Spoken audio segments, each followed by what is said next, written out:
Syukur tidak akan didapat dan tidak akan bisa menjadi sifat sebelum dia mengiringi rasa syukurnya itu dengan merasa bahwa dirinya tidak sempurna. Dalam bahasa kita disebut dengan dia mesti menjadikan kalimat syukurnya itu, ucapan-ucapan syukurnya, perbuatan-perbuatan syukurnya itu dengan diiringi bahwa aku ini tidak ada apa-apa, aku senang aja karena ketetapan, karena kehendak yang menciptakan. Maka dia selalu mengoreksi dirinya, menghisap dirinya, disebut dengan mu'atabah. Mu'atabah apa itu? Monitoring dan evaluasi. Disebut masuk syukur itu harus diiringi, Pak. Salat kita mengabdi kepada Allah, berbakti sama orang tua kita, baik dengan tetangga kita, kita kerjakan pekerjaan kita dengan baik, kita siram tumbuh-tumbuhan yang kita tanam, kita kasih makan hewan-hewan yang kita miliki, kita berinteraksi baik. Dan dalam perbuatan yang seperti itu kita tetap mengkoreksi bahwa saya takkan pernah sempurna berbuat baik. Apa namanya, Pak? Syukur harus diiringi dengan taubat.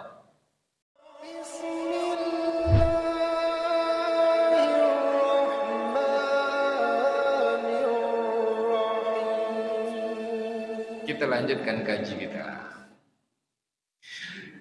Marhalah tazkiyah an-nafs. Sebulan yang lalu ya Pak ya, 2 bulan yang lalu kita sampai pada bab tahap pertama untuk mensucikan jiwa. Setelah kita mengenal antara qalbu dan nafsu. Masih ingat nafsu itu apa, qalbu itu apa?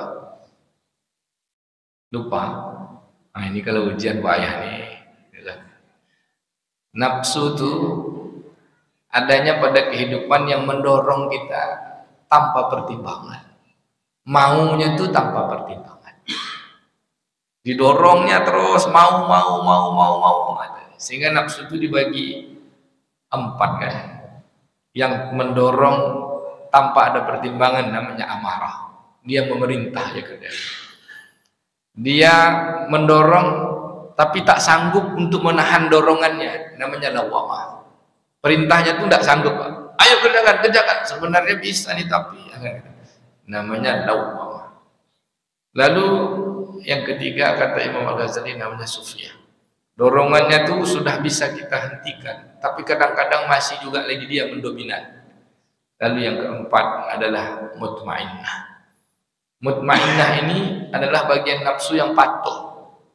Yang dia kalau mendorong dia pertimbangkan, maka jadilah dia memiliki sifat dari patuh itu mardiyah, radiyah wal mardiyah. Nafsu yang senang, yang patuh, kemudian ridho dan diridhoi. Apapun senang saja. Dan konsep ketika dia sampai pada mutmainnah ini, kata Imam Al-Ghazali dan para ulama menyebut, disitulah kecenderungan qalbu untuk mengatur nafsu. Yang mana itu qalbu? Yaitu yang di dalam dirinya penuh pertimbangan, memiliki pertimbangan. Dengan pertimbangan itu dia mampu mengerjakan kehidupannya, dia mampu menjaga keinginannya, dia mampu menjaga segala sesuatu pekerjaannya, sehingga pertimbangannya ini betul atau salah, ini baik atau buruk, ini hak atau batil. Maka dimensi untuk menundukkan atau bagian dari menundukkan nafsu ini perlu untuk menghidupkan qalbu. Ketika nafsu mutmainnah, dimensi yang muncul pada seseorang adalah dimensi qalbiyah. Ingat Bu, qalbiyah itu pertimbangan, nafsu itu tidak ada pertimbangannya Pak. Maka untuk pertimbangan itulah kita masuk. Bagaimana untuk menghidupkan nafsu tadi? Supaya nafsu itu mau diperintah, bukan memerintah aja.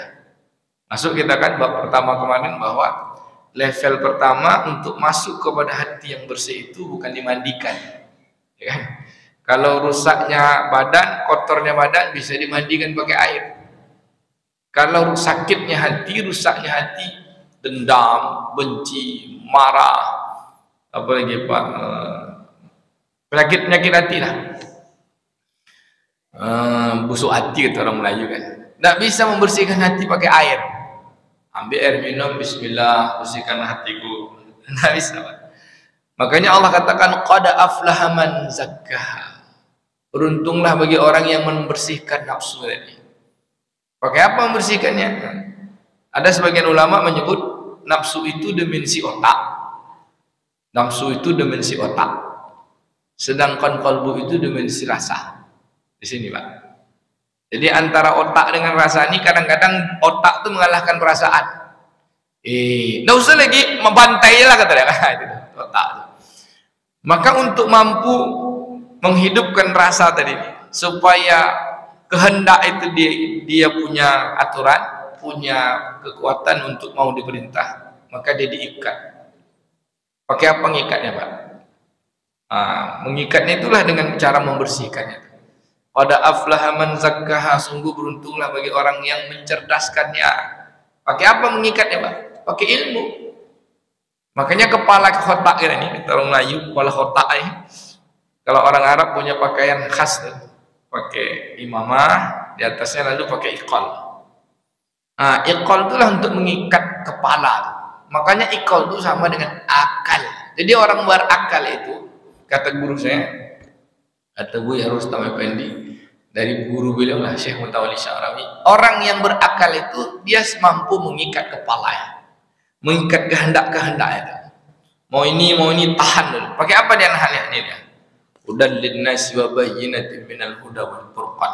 Al-Qur'an ini diturunkan sebagai petunjuk bagi manusia untuk menjelaskan mana yang dia ikuti, mana pula yang harus dia tinggalkan. Hudan, petunjuk, furqan, tinggalkan.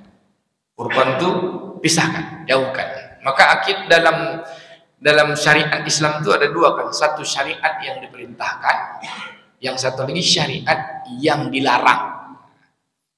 Bapak Ibu yang dimuliakan Allah Ta'ala, lalu bagaimana cara pertama itu? Mari kita masuk pada bab yang pertama sekali adalah menjadi hamba-hamba yang bersyukur. Syukur aja. Ingat apa itu syukur? Ingat. Syukur itu tinggal di jalan tua ya, Pak. Syukur. Syukur diambil dari kata syukron kan. Allah katakan syukur itu la in syakartum. Lah di sini dalam taukid menyatakan siapa sungguh-sungguh ya. Siapa yang sungguh-sungguh. Jika saat la in syakartum benar-benar bersungguh kamu, benar-benar bersyukur kamu, la azidannakum. Kalau la tadi jadi sungguh-sungguh berarti pasti kan. Pasti ditambah. Apa tambah tanda orang bersyukur? Senang aja. Syukur itu kan terima kasih. Terima dan kasih, menerima semua keadaan ini dengan senang aja. Kalau senang aja, lalu dengan senang aja itu tambah senang, Pak. Kalau ditanya apa itu terima kasih, jawabnya senang aja. Menerima dengan senang aja. Terima dengan kasih.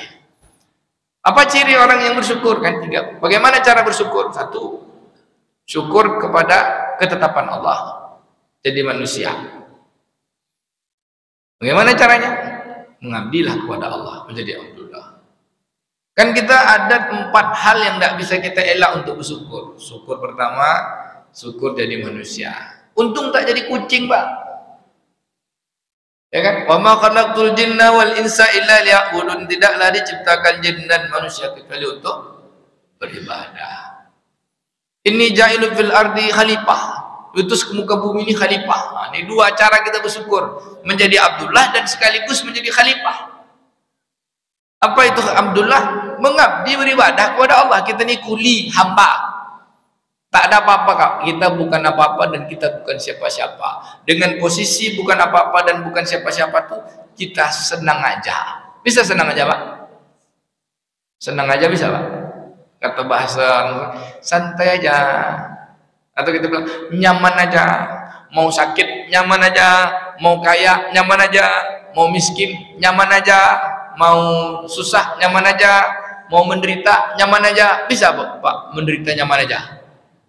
Bisa enggak kalau lagi dizolimi, dicaci, dimaki, nyaman aja? Bisa enggak, Pak? Bisa. Nabi Muhammad bisa, Pak. Ketika dia dicaci, dimaki, dizolimi sampai berdarah-darah ya kan, dia nyaman aja. Dilempari orang, dilukai orang, dikejar berdarah-darah. Nangis, dia nangisnya bukan dia marah, dia nangisnya nyaman aja.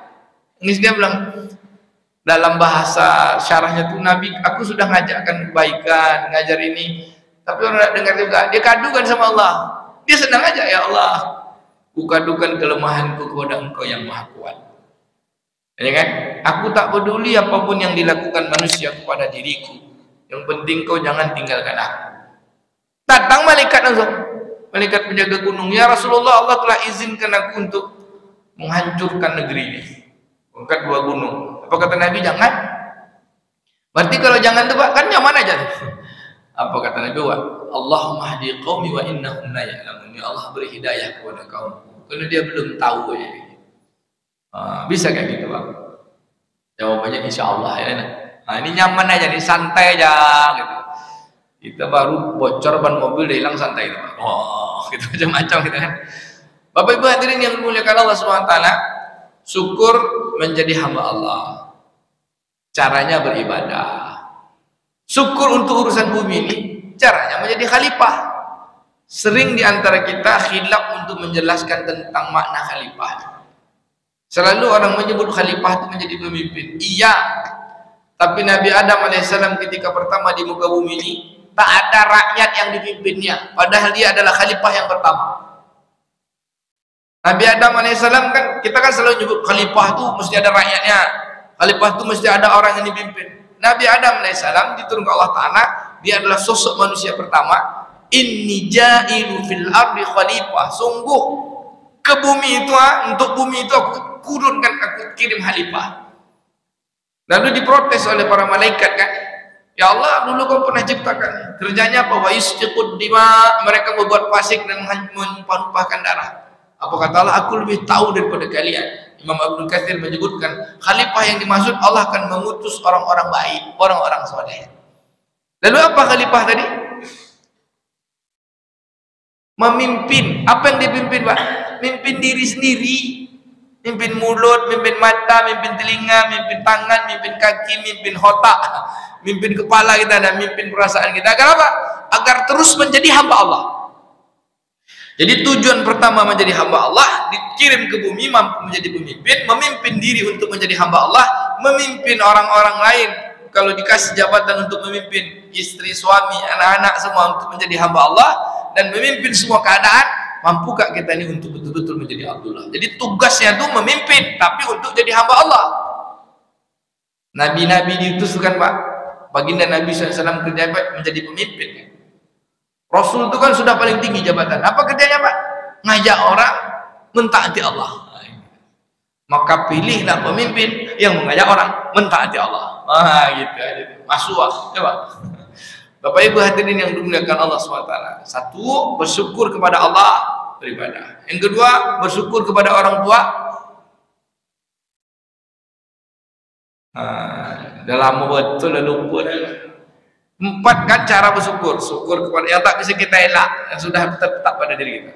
Kepada Allah, kepada orang tua, kepada sesama, kepada lingkungan, bahkan kepada seluruh makhluk. Cara bersyukur kita bagaimana? Kepada Allah kita beribadah, kepada sesama Allah kita jaga, kepada orang tua kita mengabdi, kepada sesama kita menjaga muamalah dan muasyarah, kepada sesama makhluk kita berkasih sayang. Ini tak bisa dielak Pak. Ada orang baik Pak soleh, tapi jumpa kucing disepak-sepak itu tidak termasuk orang bersyukur. Maka terima semua keadaan dengan senang, maka disebutlah syukur. Apa kalimatnya? Alhamdulillah. Bapak Ibu yang dimuliakan Allah SWT, syukur tidak akan didapat dan tidak akan bisa menjadi sifat sebelum dia mengiringi rasa syukurnya itu dengan merasa bahwa dirinya tidak sempurna. Dalam bahasa kita disebut dengan dia mesti menjadikan kalimat syukurnya itu, ucapan-ucapan syukurnya, perbuatan-perbuatan syukurnya itu dengan diiringi bahwa aku ini tidak ada apa-apa, aku senang aja karena ketetapan, karena kehendak yang menciptakan. Maka dia selalu mengoreksi dirinya, menghisap dirinya, disebut dengan mu'atabah. Mu'atabah apa itu? Monitoring dan evaluasi. Disebut masuk syukur itu terus diiringi. Salat kita mengabdi kepada Allah, berbakti sama orang tua kita, baik dengan tetangga kita, Kita kerjakan pekerjaan kita dengan baik. Kita siram tumbuh-tumbuhan yang kita tanam. Kita kasih makan hewan-hewan yang kita miliki. Kita berinteraksi baik. Dan dalam perbuatan yang seperti itu, kita tetap mengkoreksi bahwa saya takkan pernah sempurna berbuat baik. Apa namanya Pak? Syukur harus diiringi dengan taubat. Bapak Ibu yang dimuliakan Allah, seluruh nabi-nabi itu menjalani proses taubat atau melakukan amal yang disebut dengan taubat. Maka syukur dan taubat ini adalah pakaian badan yang tak boleh ditinggalkan sekalipun tanpa dosa. Imam Al-Ghazali membagi taubat itu ada 3. Kita jelaskan dulu itu apa taubat. Syukur itu selesai Pak ya, syukur. Tapi untuk bersyukur itu tidak bisa menjadi orang yang bersyukur tanpa melalui taubat. Jadi taubat syukur ini 2 step awal. Syukur dulu yang Allah mintakan. Apa tuh? Senang dulu, kerjakan dulu perintah Allah, berbuatlah segala sesuatu untuk bersyukur menerima semua perintah Allah. Itu takkan bisa tanpa taubat. Ya ayyuhalladzina amanu, surat Tahrim ayat 8. Ya ayyuhalladzina amanu tubu ilallahi taubatan nasuha. Hai orang-orang beriman, taibun itu balik Pak, kembalilah ke jalan Allah, kembali ke jalan Allah, bertaubatlah kepada Allah, taubatan nasuha, dengan balik sebenar-benar balik, sebenar-benar berada di jalan Allah SWT. Maka kita berbuat dosa itu apa? Karena kita keluar dari jalan Allah, lupa kan? Ngapa mulut bohong? Astagfirullah, lupa kan gitu kan? Ngapa mata salah tengok film porno misalnya? Apa tak salah tengok? Lupa. Ngapa telinga tidak dengar yang baik-baik? Lupa juga. Kan lupa. Lupa itu penyakit apa Pak? Penyakit nafsu. Sedangkan ingat itu penyakit, bukan penyakit nafsu. Ingat itulah obatnya qalbu. Ingat itu bahasa Jawanya eling, bahasa Arabnya zikir. Maka syukur ucapannya, zikirnya alhamdulillah. Taubat untuk tetap berada di jalan syukur itu harus tetap berada Pak. Maka ucapannya adalah astagfirullah wa atubu ilaih. Pak Bu, yang diminta bertobat itu siapa Pak? Orang berdosa atau orang beriman? Orang beriman. Kadang-kadang kan ada tuh, ngapa pula saya bertobat kan saya tak ada dosa? Itu kurang ajar tuh Pak. Ngapa pula saya bertobat? Saya tak ada dosa. Satu-satunya yang tak mau bertobat dan tak mau bertobat dan tobatnya tak diterima cuma iblis. Sebenarnya Fir'aun tuh kalau dia bertobat diterima sama Allah Ta'ala tuh, tapi dia tak bertobat-tobat. Fir'aun dalam kisah Qasasul Anbiya, dia pernah 1 kali bertobat Pak. Ketika Mesir mengalami paceklik, tidak ada hujan, jadi rakyatnya datanglah, umatnya ini ya, apa namanya tuh, hamba-hamba dia itu datang, wahai Tuhan kata dia kan, kamu kan Tuhan, ini ladang-ladang gandum kita ini kering, kau kan Tuhan, tolong turunkanlah hujan. Apa kata Fir'aun? Besok hujan gitu. Apa yang dilakukannya? Turun pergi dia ke tanah lapang, tobat dari situ, sujud minta ampun. Datang Jibril, kata Jibril, kau betul-betul tobat, beriman kepada Allah, akan bawa rakyatmu untuk beriman. Ya katanya, aku berjanji besok hujan, kata Jibril. Hujan, tapi pas hujan rakyatnya kan tak tahu kalau dia bertobat. Apa kata rakyatnya? Fir'aun hebat, Fir'aun hebat. Dia Fir'aun itu Tuhan ya Pak. Fir'aun itu sebenarnya cerdas, tapi dia tak mampu mengendalikan nafsunya tadi itu Pak. Dari Haman bisik. Kan Fir'aun itu rusak kena pembisiknya, namanya Haman. Rakyatnya juga bisik-bisik, diangkat-angkat. Bahkan ketika dia melihat Nabi Musa alaihissalam waktu diambil oleh istrinya Siti Asiyah, Sayyidatina Asiyah radhiyallahu anha, dia sudah tahu ini bayi ini nanti yang akan menghancurkan kerajaan. Bayi ini nanti ini ya, tapi dia jatuh cinta dengan bayi itu. Apa kata Haman? Kita ujilah bayi ini. Kita ambil kasih makan, kasih susu, kasih bara api. Dengan Allah ilhamkan kepada Nabi Musa untuk makan bara api. Jatuh sayang Fir'aun. Nangislah Nabi Musa kecil kan, nangis. Dicari semua ibu-ibu sekota Mesir untuk menyusui, tak ada satupun yang mau dia disusukan. Itu kisahnya kan. akan kami kembalikan. Wa auhayna ila Musa, kami balikkan kepada, kami wahyukan, wahyukan kepada ibu Musa, ayo bikin kotak, anyutkan anak tulis saya, nanti kami akan kembalikan kepadanya. Cuma cara Allah membalikan itu caranya kan yakin kepada Allah Ta'ala. Cara kembalinya mantap. Ketika Nabi Musa alaihissalam tak bisa nyusu kepada siapapun, kakaknya Nabi Musa namanya Mir'ah, masih kecil, dia datang ke Tuan Raja, wahai Tuan Fir'aun, mau nak kutunjukkan satu orang ibu yang bisa menyusukannya. Bawa sini. Padahal mak sendiri kan, bawa susukan, diam, langsung dikasih gaji sama Fir'aun. Wah, bebas masuk istana. Padahal anaknya sendiri dan boleh dibawa pulang. Begitu kisah tentang orang-orang yang luar biasa, kepatuhan dan ketaatan, yakin atas ketetapan Allah Ta'ala. Baik, Bapak Ibu yang dimuliakan Allah, maka jalan taubat adalah jalan seluruh para nabi. Saya ulangi lagi, jalan taubat adalah jalan seluruh para nabi. Bahwa Nabi Adam AS diturunkan ke muka bumi, satu-satunya amal pertama untuk menetapi cara dia bersyukur menjadi hamba Allah, yang dilakukan dalam perbuatannya adalah taubat. Belum sholat, belum puasa, belum zakat, belum haji, kerjanya cuma taubat. Berapa tahun Nabi Adam AS hanya untuk bertaubat, mengucapkan minta ampun selama 40 tahun dalam keadaan meratap dan menangis. Banjirlah lembah yang bernama Mekah, tempat di mana Baitul Atiq didirikan. Bakkah maknanya adalah menangis, meratap. Maka kalau pergi ke Mekah tu nangis lah Pak. Ini di Mekah tu ketawa pula depan Ka'bah. Kalau dulu orang berdoa menghadap Ka'bah, kalau sekarang orang berdoa membelakangi Ka'bah Pak. Gimana caranya? Foto langsung sudah berdoa, katakan di belakangnya Ka'bah.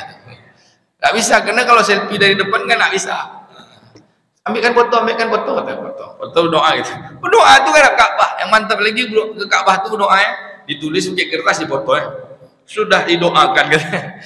Ada kawan zaujah pergi umroh, langsung dia dosen dosen UIN dulu lagi, sampai di depan Ka'bah tu di video call-nya langsung cepat. Wah, ini kakak sedang di depan Ka'bah berdoa katanya, kita di sini doa online depan Ka'bah. Ini multazamnya. Kalau gitu tonton aja lah TV langsung. Mana bisa kan kayak gitu. Bapak Ibu yang dimuliakan Allah Subhanahu wa taala. Taubat. Apa makna taubat? Balik. Seluruh nabi-nabi taubat. Yang diminta taubat bukan hanya orang berdosa, Pak. Orang beriman. Kalau orang kafir disuruh apa? Disuruh beriman. Orang beriman disuruh taubat. Orang kafir disuruh beriman, orang beriman disuruh taubat. Karena di kalangan orang beriman ini, ngaku beriman, ada 3 yang tak beriman. Antara yang ucapan yang beriman tapi perilaku tak beriman. 1, orang jahilin. Dalam Islam ini Pak ada tiga perusak Islam. 1 jahilin, yang kedua fasikin, yang paling parah lagi munafikin. Dia sholat juga tapi tak sholat subuh. Karena kata Nabi, inna asqala 'alal munafikin sholatul isya wa sholatul fajar. Sholat paling berat bagi orang munafik itu sholat subuh dan sholat isya dan sholat subuh. Kalau kalian tahu sholat isya dan subuh itu pahalanya, maka kalian datang ke masjid itu walaupun dengan cara merangkak. Jadi kalau ini yang tak ke masjid subuh ni Pak, datangilah, berani tak? Pak RT, Pak RW itu tua masjid. Assalamualaikum, sholat subuh. Kata Nabi, kau tak masjid subuh munafik. Berani Pak? Atau bikin surat kepada seluruh warga Bambu Kuning, jamaah masjid Alhamdulillah. Dengan ini berdasarkan hadis Nabi sallallahu alaihi wasallam, inna asqana 'alal munafiqina salatul isya wa salatul fajar. Sesungguhnya solat paling berat itu solat isya dan solat subuh berjamaah. Kalaulah kalian tahu pahala di dalam solat isya dan subuh itu, kalian akan merangkak pergi ke masjid. Solat paling berat bagi orang munafik.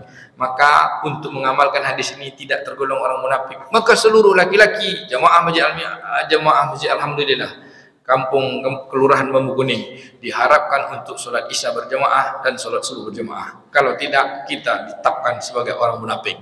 Berani Pak? Tertanda Wan Henry dan Dr. Haji Ayahanda Samsur Rizal MSI, misalnya gitu kan. Gitu. Saya di depan Pak, saya tuh ngantar surat aja. Pas tengok surat tuh, Pak Samsur Rizal kata, mohon tuh ini kan. Bapak Ibu yang dimuliakan Allah, Dan amal yang paling bagus di pagi hari menjelang kita sholat subuh juga taubat, yaitu orang-orang beristighfar di waktu sahur. Maka ulama menyebut taubat ini adalah pakaian badan untuk membersihkan hati. Dalam bahasanya itu taubat dan istighfar itu, misalnya ada dulu pernah dicontohkan, satu gelas berisi air hitam kotor, maka pembersihnya taubat. Air taubat ini air bersih, walaupun kotor tapi siram terus yang kotor. Lama-lama kan yang kotor ini keluar dah. Begitu. Lama-lama dia akan bersih. Maka begitulah hati kita yang kotor ini, untuk membersihkannya dengan taubat. Dalam amal perbuatan orang bertaubat itu santai aja, terima semua keadaan dengan senang. Itulah dia syukur. Bapak Ibu yang dimuliakan Allah SWT. Maka Imam Al-Ghazali membagi taubat itu ada 3. Satu dia sebut taubat. Apa itu taubat? Orang yang berusaha meninggalkan perbuatan yang dilarang dan memperbanyak perbuatan yang diperintahkan. Dia sudah tak lagi mengerjakan maksiat. Dalam konteks lain disebut dengan takhalli. Apa itu takhalli? Berhenti bikin dosa. Dia sudah mampu mengikat mulutnya untuk berkata jujur, mengikat mulutnya untuk tidak berbohong, mengikat matanya, ditutupnya matanya untuk tak lihat maksiat, mengikat telinganya untuk tak dengar yang perkara maksiat, mengikat tangannya untuk tak mengambil hak orang lain, mengikat kakinya untuk tidak pergi melangkah kepada tempat maksiat, mengikat pikirannya kecuali berpikir dan berbaik sangka, mengikat hatinya kecuali punya perasaan, rasanya adalah apa Bu? Senang aja, tidak ada marah. Bisa Pak? Tidak bisa kalau tidak taubat. Makanya kalau pas nak marah terus astagfirullah gitu kan, pas kita lagi emosi astagfirullah, karena ketika tak disiram dengan kalimat astagfirullah, dengan kalimat istighfar, dia akan meledak-ledak. Maka kalau ada orang marah kan, istighfar Pak, istighfar Pak, istighfar. Apa istighfar? Oh tambah jadi. Apa istighfar? Apa tambah jadi? Tidak bisa menenangkan jiwa itu tanpa zikir. Dan dengan jiwa, dengan zikir itu dia tenang, hati akan hidup. Ala bizikrillah tatmainnul qulub. Maka hatilah yang akan mampu mengendalikan nafsu. Maka untuk menghidupkan hati tak ada jalan kecuali zikir. Pada aflaha man tazakka, kata Allah, beruntunglah orang kamu yang bersihkannya. Pakai apa? Wa dzakarasma rabbih fasalla. Berzikir dan salat. Bapak Ibu yang dimuliakan Allah SWT. Satu, taubat. Ini kelompok kita nih. Salah, cepat minta ampun. Salah, cepat minta ampun. Salah, cepat minta ampun. Pertanyaannya, siapa yang tidak pernah bersalah di antara kita ini? Yang tak pernah buat dosa, Pak? Yang tak pernah bohong, yang tak pernah salah tengok. Ada tak? Nah, ada. Jadi kita ini memang bergelimang kotoran, Pak. Bergelimang dosa.